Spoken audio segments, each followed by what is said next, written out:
Hey guys, welcome back to another Super 6 predictions video. It's match week 37 as the relegation fight and title race could potentially go down to the final day. Who will join Sheffield United in the Championship?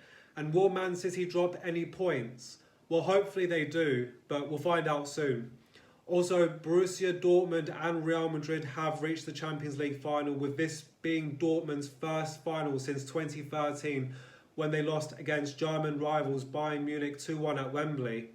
Oh yeah, speaking of Bayern, they were very unlucky and hard done by when De Ligt's goal was disallowed for offside in the very late stage of the game. So basically, Real Madrid were winning 2-1. 9 minutes had already been played, it was like 12 minutes, something crazy like that. So basically, when the ball was played over the top, De Ligt was slightly offside, however his teammate behind him wasn't. So when the ball was travelling towards his teammate, one of the Madrid defenders got his head onto it first and the ball eventually fell to De Ligt. However, the lino on the far side had already lifted his flag up for offside before De Ligt shot the ball. So Tuchel, De Ligt and the other players were absolutely fuming with that decision, and rightly so. However, that is now another trophyless season for Harry Kane. I mean, you can take him and Dyer out of Spurs, but you can't take the Spurs out of them. Very Spursy indeed. However, at the same time, Harry Kane is still a world-class striker, and let's be real, he deserves better. And the reality is, he's got to win a trophy for Bayern Munich next season, no matter what. Anyway, let's get straight into the first game. Burnley know for a fact that either a draw or a defeat would see them relegated to the Championship. As for Spurs, a win for them would most likely secure their 5th spot and Europa League for next season. You look at this fixture and surely it's winnable for Spurs then. Well, let's start with Burnley. They lost heavily at home against Newcastle 4-1. I said in the previous video, it was now or never for them to stay up, yet they screwed up. And obviously going to the Tottenham Hotspur Stadium will be a tough place for Burnley to get anything. As for Spurs, they have now lost 4 games in a row, losing 4-2 against Liverpool at Anfield. However, they did show a slightly good comeback, scoring twice from being 4-0 down. So in theory, Spurs should be able to score more than 2 at home against a side in relegation. I'll say this though, if Emerson Royale does start at left back, they will concede. But for some reason, Ange still persists with him. I don't know why. He's crap, let's be honest. But yeah, anyway, the point is, this should be winnable for Spurs. And I think this is the game where Burnley get relegated. 3-0 Spurs. Brighton ended their winless run after beating Aston Villa at home, which was their first win in a while. As for Newcastle, they've still got their eyes on European football for next season, whether that's the Conference or Europa League. Question is, can the Seagulls shock the Geordies? Well, let's start with Brighton. They, like I just mentioned, won for the first time in a while, beating Aston Villa 1-0 at home. Yeah, they kept a clean sheet, which is cool, but they only won by a goal, and not exactly convincing, is it? When Philip did play midweek against Olympiacos in the Conference League. I'll be honest with you, Brighton will not get anything out of this game. It's going to be a very tough away trip for them at St James's Park. As for Newcastle, they're going into this game in better winning form.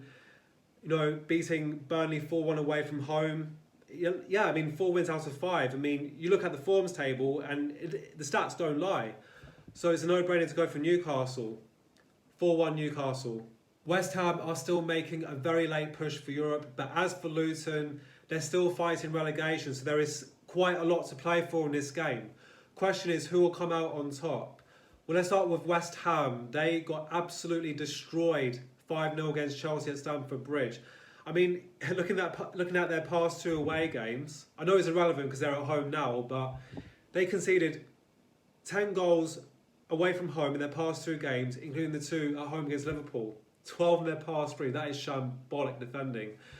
But as for Luton, they're 3 points behind Forest in relegation, and a win for them would get them level on points with Forest. So there is still hope for Luton at this stage. However, West Ham being at home, they haven't won for a while, and I feel this is the game where West Ham are due a win, because Well, I mean, they've got to make a late push for Europe. I mean, why not? I mean, the chance is still there for them. You know, this game will be scrappy. I think there'll be end-to-end chances for both teams, and I'm going goals here. 3-2 West Ham. Both sides are going into this game in very similar form, as neither side are playing for much at the moment. I mean, look at Bournemouth. They're just chilling there mid-table. But surely they've now left it too late to secure Conference League for next season. Well, let's look at Brentford. They drew 0-0 at home against Fulham, which they have now failed to score in their past 2 games. I'm not sure where Ivan Toney, Visser and the other attacking players have left their scoring boots, because, well, they must have left their boots somewhere in the basement at home. So they've got to go find them. But anyway, their away form lately has been a mixture of results. I mean, they drew away at Villa, beat Luton, lost against Everton, and they've got to find the way to score from somewhere. As for Bournemouth, their home form has been better than their away form in recent games. They lost 3-0 away against Arsenal, which I was really happy about that. So the title race is still on. But yeah, I mean, Bournemouth, yeah, they did play well against Arsenal at times. I mean, they had a goal disallowed, which was not a foul. I mean, I don't know what the ref saw there, but let's be real. As an Arsenal fan myself, it should have been a goal anyway. Didn't see much wrong in that. But yeah, I think if Bournemouth play the same way they did against Arsenal, I think it was more in the second half though, but that's my point. If they play with more energy going forward like they did against Arsenal at times, they'll cause Brentford some problems. So I'll go for a narrow 2-1 Bournemouth win. Nottingham Forest's recent 4-point deduction appeal was unsuccessful, which might impact them considering they're also 3 points clear of relegation. As for Chelsea, they still have their eyes on securing Europa League for next season. Question is, will anyone claim victory? Well, let's start with Chelsea. Let's just say their home form has been better than their away form in recent games. I mean, it's all well and good doing well at home, but I feel right now that's kind of irrelevant considering they're away from home. As for Forest, they beat Sheffield United 3-1 away from home. However, Sheffield United were already relegated with nothing to play for.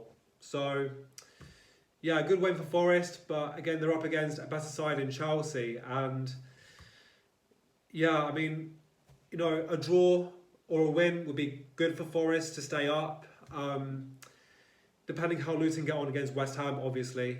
But yeah, I mean, Chelsea, yeah, they've got that. They need to. I mean, the least they can do is secure European football, like Europa League, at least for next season, which I think would be good for them. So, I mean, do you know what else? Do you know what else is a coincidence, right? Remember when I backed Chelsea to beat Sheffield United at Bramall Lane? Yeah, what happened? They drew. I had Aston Villa to beat Chelsea at Villa Park. Yeah, Chelsea came back from two goals down to draw level. And now going into this, it's no coincidence that both those games ended in 2-2 draws, which is exactly what I'm going for here now.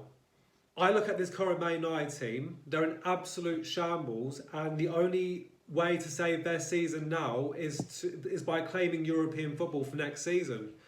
Plus they're at home against a side who are top of the league in really good form, and I can only see this going one way. Man United's glory days are now over. Question is, have the players lost faith in Erik ten Hag? Well, let's start with Man United first. They got, I mean, the manner of their 4-0 defeat against Palace on Monday was disgraceful. I mean, yeah, again, Casemiro, I said this in the previous video, he is finished, finito, yeah?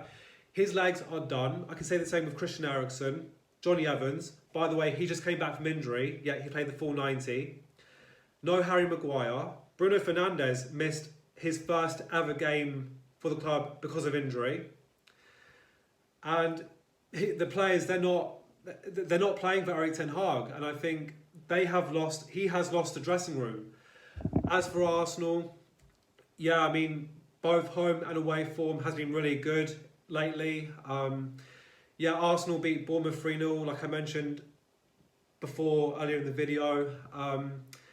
Yeah, defensively solid, attacking really good, and I can only see this going one way, which is an Arsenal win. In fact, I want Arsenal to win anyway.